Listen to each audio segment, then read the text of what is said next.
We are a nation under God, and I believe God intended for us to be free.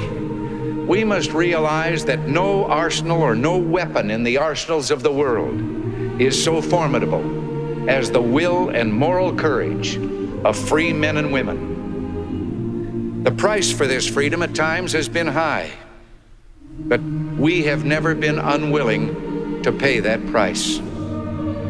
Those who say that we're in a time when there are no heroes, they just don't know where to look.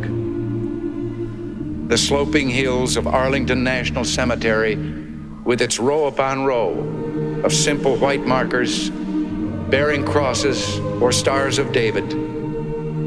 Their lives ended in places called Belleau Wood, the Argonne, Omaha Beach, Salerno, and halfway around the world on Guadalcanal, Tarawa, Pork Chop Hill, the Chosin Reservoir, and in 100 rice paddies and jungles of a place called Vietnam. They add up to only a tiny fraction of the price that has been paid for our freedom.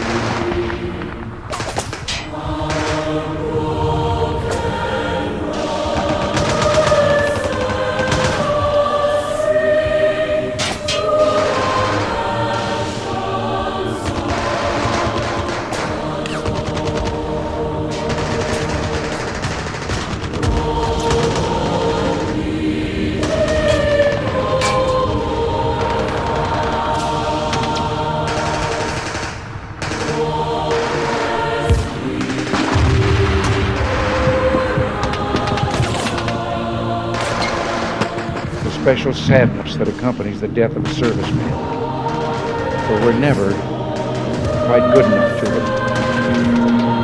Not really, we can't be, because what they gave us is beyond our powers to repay. And so when a serviceman dies, it's a tear in the fabric, a break in the whole, and all we can do is remember.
is, in a way, an odd thing to honor those who died in defense of our country, in defense of us, in wars far away.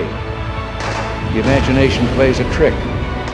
We see these soldiers in our mind as old and wise. We see them as something like the founding fathers, grave and gray-haired. But most of them were boys when they died, and they gave up two lives, the one they were living and the one they would have lived. When they died, they gave up their chance to be husbands and fathers and grandfathers. They gave up their chance to be revered old men. They gave up everything for our country, for us. We owe them a debt we can never repay.